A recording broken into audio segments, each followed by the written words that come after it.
Alrighty guys, hi, it's Amanda. I am back for another video. Today's video is going to be the continuation of my adoption story. If you're new here, I do have a series where I talk through my growing up in foster care, and I have since moved on to my adoption story. I am going to forewarn everybody, I don't remember things chronologically, so this is probably not going to be in a particular order. I'm just going to kind of tell it how I remember it. It's probably going to be a little bit longer because I can't really see a good stopping point.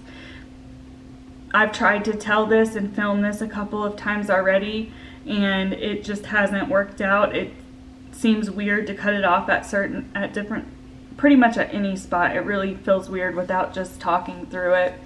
So in this video, I've kind of already gone through the adoption, so this is going to be after the adoption, kind of things that I faced, things that I perceived they faced, and probably ending it there. And then I will be uploading continual videos from being adopted, the results as far as it affecting me as an adult, and things that have come out since my adoption.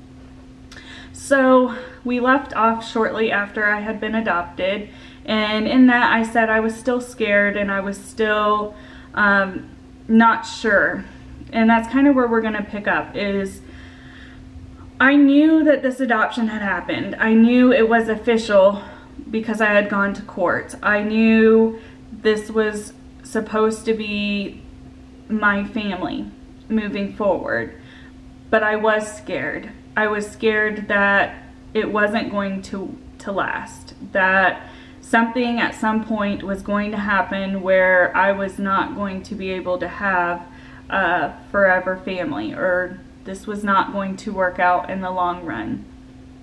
And the reason I felt that way was just because of how my life had unfolded to this point. If you really think about it, I have stated in some of my foster care videos, I had been through 30 homes. And with that, the two biggest foster homes I remembered I was in for several years, and that was near the end. And that would equate for about 4 to 5 years. So for the first 5 years of my life, I had to have gone through at least 28 homes. And that shows I never really had the ability to learn what a positive friendship or relationship of any kind was. I didn't really know what it was like to have a family because I didn't have that. I didn't have one to role model after. The last home I was in, I started to be able to build that, but it got ripped away and just put up another guard. So moving into this, of course I was excited and I wanted to have it, but I was so scared of it not working out. So for the first couple of months, I know I was probably more quiet. I wasn't who I was at that time, like my personality. I don't think I really reflected who I thought I could be because I was still in shock and trying to understand how everything would work. As time went on, you know, we did family dinners. They did things like celebratory parties for me being a part of the family. They did a lot of things to make me feel comfortable and feel welcomed. And I did feel welcomed, and I was comfortable in the sense of I felt safe, but I was not comfortable in the sense of knowing this was going to work. And that's scary, and it was hard because I wanted it. I did want it. Which caused my poor behaviors I had already developed to continue and even exacerbate because I didn't know how to express what I was feeling because I didn't have full relationships with anybody yet. So I started acting out. I know I was moody. Some of the more, I don't want to say serious because it wasn't like, you know, something crazy, but I would lie. I at one point I began to steal. I was displaying these behaviors that didn't necessarily need to be displayed, but I had no other way to really feel like I was making any headway. And in that, I mean, I would, for example, I would lie about my grades. I would get a bad grade and I would be asked, oh, how did you do on, your math test, for example. And I'd say, oh yeah, I did really well. And in reality, I got like a D or an F because I didn't study. I knew I got that grade, and I chose to lie about it because I thought if I told them that it would be sheer disappointment, and that would be the reason that would be the reason that this family wouldn't want me anymore. Of course, eventually it came through that I lied, and then I'd get put on restriction, and the form of restriction that I had was nothing entertaining, and I had to focus on my schooling. And if it was during the summer or coming on a long break, I would kind of be given extra chores to do around the house to keep me busy. I continued that behavior through high school. And in high school, I felt totally comfortable. I viewed them as my family and nothing else. I didn't want anything else. I, at that point, knew this was going to be my family. Nothing was going to happen. I couldn't do anything at this point. I'd learned by that time that they loved me and they were going to continue helping me. But I continued to display poor behavior. And there's really no excuse for it other than I was a teenager. But in the beginning, the roots of me lying was survival and fear of rejection and fear of making the one little mistake that would crash everything down. I did mention I stole. I didn't steal from any stores or anything like that or get into any like serious trouble. It was primarily from like friends or family. And when it became evident that that was a behavior I had started to do, my door was taken off to my bedroom to just teach me respect and teach me trust, because once I built the trust back, I got my door back. Things like that. And the reason I stole was because I was afraid to ask for anything that I wanted and that I didn't need. I was afraid to feel like I was burdening them more. I felt like they have already sacrificed so much by wanting to adopt me, by dealing with all of my other issues, my other behaviors, that me asking for one more thing is just, that's going to be the tipping point. And that's really what it all boiled down to for me, is a lot of my behaviors was fear that I was just going to do something or say something absolutely horrendous and out of line, that it just wasn't going to be feasible for them to care for me and be my family anymore. That never happened. In fact, when I was younger than in high school, I don't remember my exact age, I did do something, I can't remember what. I did something and my mom was lecturing me about it. And I was upset, I was defensive, and I was still at that point kind of not knowing if this was going to be my forever place. The only rebuttal to her getting on to me was, well, then just get rid of me. Because that's how I still felt at that time, in some degrees, that I didn't feel I was worthy of having a family. That I felt, if I'm going to be this much trouble, then I don't want you people to have to deal with it. Just give me back.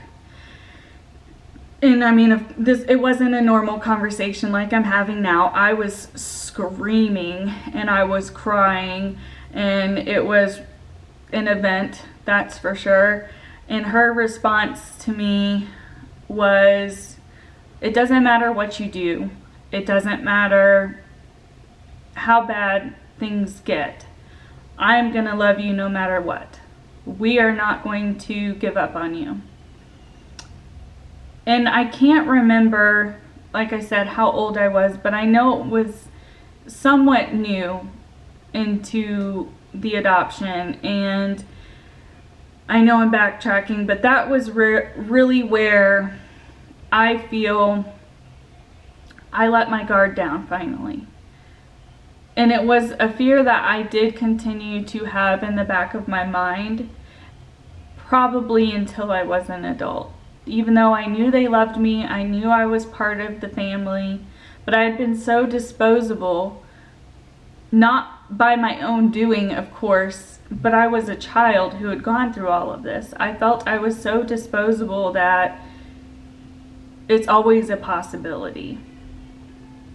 And I mean, it helped shape who I am today, because due to the way they handled my poor behavior, I to this day can't lie to anybody, and at times it can be a fault because I have lost friendships over it, them wanting me to lie about something to them and not being able to. I hate it when people lie to me now, which is just ironic how things kind of came around. But I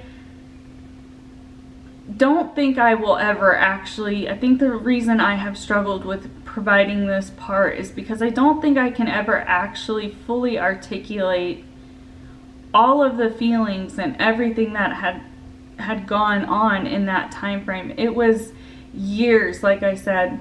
I didn't stop lying until I was an adult, and I didn't stop lying serious, like just being a pathological liar, didn't stop until I was in high school. So we're talking from age 10 to at least 16.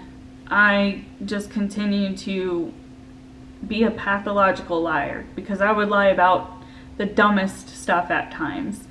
And I know some of that, just for those who are watching, some of that is just being an angsty teen. Some of it was.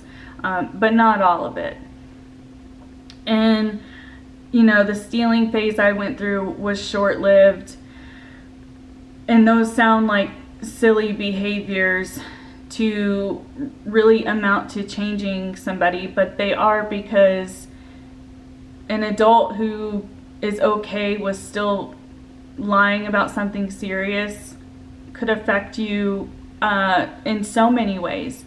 Could affect your personal relationships, your work relationships, your ability to get a job, your ability to be honest when it comes to any type of criminal activity.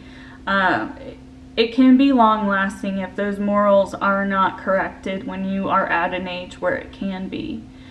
And I stress this because I don't think parents who foster and parents who adopt are given enough credit for the amount of damage, and that's a poor term, but it's just what I'm going to use because that's how I felt about myself. The amount of damage that they had to go in and rewire.